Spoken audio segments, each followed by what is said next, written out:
Hi, this is Suzanne Dome, author of Empty Space, Second Signal, and End Transmission, and soon to be an author of a historical fantasy that I'm working on. So I'm going to dive into the subject of research today, just very briefly. I thought about it last night when I was researching some images from the early 1900s and late 1800s for some sketches that I was doing. And let's face it, for most of us that are uh, living in this internet age, research can be a distraction. I have plenty of friends who do a little research for a book, and then it's like on to this next subject. Ooh, this is really interesting. And by the end of the day, they haven't written anything because we've been reading all day long these really interesting articles about different things.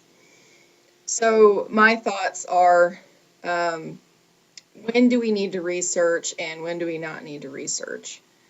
Before I go into this, speaking of research, and occasionally you have to visit some place to do said research, I want to give the Carl J. Jansky Very Large Array in New Mexico a shout out.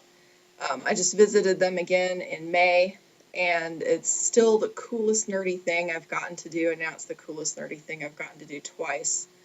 So I want to give them a shout out for letting people come and visit the arrays and for some of the new displays that they created and for letting people tour the facility because it's kind of a neat thing to actually be able to go see what some of our tax dollars are paying for and to be able to tour it and to learn about the cosmic rays and everything that the radio detection, everything that they're doing at the VLA. It's pretty fascinating stuff. So, a little bit about my research. I mentioned earlier that I was researching the late 1800s and the early 1900s. That time period, archaeology was in its infancy. Science was really taking hold. People were experimenting with spiritualism. Um, the Aurora, Texas incident happened with the UFO there. And, just a lot of things. Prohibition was a big deal, suffragettes were a big deal. There was a lot of stuff going on right then. So I feel like for this project that I'm working on, I feel like to keep a sense of realism, I need to be able to mention or show some of these events that are or that were happening during that time period.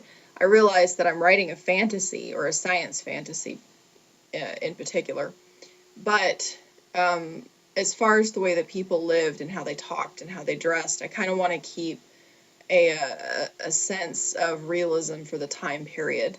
I don't want to make it so fantasy that it's not identifiable, that people can't relate to it. So I have been doing quite a bit of photo research, and I've been trying to find documentaries, and I found some really interesting things that will help when I go working in world events into what I'm creating. So when to research and when not to research. Um, I would say first when not to worry about research is when you're writing pure fantasy. You're writing pure fantasy or you're writing from daily life experience. You don't need to research that. That's all in your head. You either experienced it or you can make it up. When to research is when you're writing in a specific time period, when you're writing about a specific person or a specific event. Those things you definitely need to be able to either hop on Google or go to the library, do that research.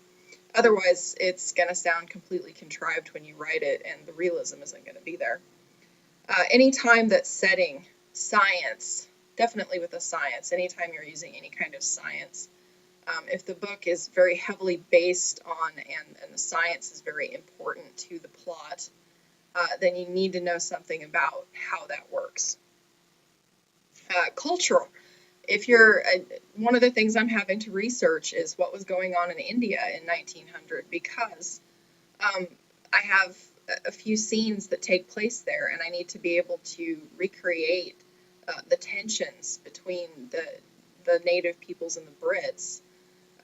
That's something that is kind of important when you're doing anything with actual cultures. You need to be able to show that in a realistic sense that people can identify. most of us have studied it in history, and it's really easy to pick out when, well, for me it is, when I read something that's historically based, and I can sit there and I can pick out the inaccuracies based on what I know about that historical time period. So anytime you're writing something that's setting heavy, if it's a specific place that actually exists, if it's a specific culture that actually exists. When I wrote my sci-fis, I could pretty much make almost everything up. Some of the science I did do some research for, but that's a case where I was able to make most of it up because it was aliens. It was a different culture, it was a different area, it wasn't even Earth. But when you're doing anything that's related to an existing culture, an existing science, an existing time period, you're writing something that takes place in the 20s, you probably want to read up on what was going on in the 20s. How people talked, what they wore, what their bathing preferences were. Those are just elements that help make those pieces feel real. Now, even when you're writing a fantasy, like this one that I'm working on is a fantasy, but because I'm setting it in a pre-existing time period, I feel like to keep a sense of realism that I should have a sense of what people's lives were like during that time period. And since I have some very specific jobs that some people do, one of them is a teacher, and so I have to research, or I've been reading up on what teachers had to go through in that time, especially female teachers were very limited on the way they could live their lives during that time period. So, just when you're researching, it can be distracting. You get off topic, you get caught off guard by something you find that contradicts something you previously saw. I don't like to use Wikipedia, but I do catch myself using it from time to time. I think it's probably better now than it was, 5 years ago when I was in my last year of online college. And, there's a lot of good references out there to look at. And you don't have to necessarily read huge, fat books to get a sense either. Sometimes you can find, if it's during the time period when we were getting photographs and the early moving pictures, you can sometimes have little snippets of film. So lots of things that you can do for research. Now, the nice thing about fantasy is that it gives you an opportunity, especially if you're creating a whole different world with a whole different set of rules and a whole different culture. You get the chance to make everything up based on your experiences and what you know about how cultures work and how politics work and how all that works. So that's the nice thing about writing fantasy, and it gives you a lot of wiggle room when you pair that with a different genre and kind of partner it up a little bit. So when to research, like I said, anything where you're getting really specific on something that actually exists in reality. When not to research, characters, complete fantasy, and when the entire universe you're working with doesn't physically exist. You can make everything up in your head. So I hope this is a helpful delineation for some people.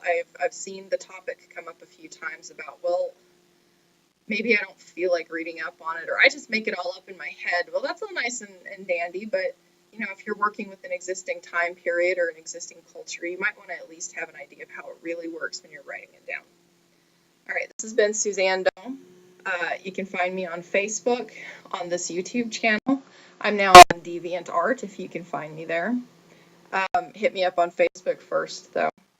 You can also find me on Twitter and Google+, and my personal webpage, emptyspace.us. I hope everybody has a marvelous day, and always know where your towel is.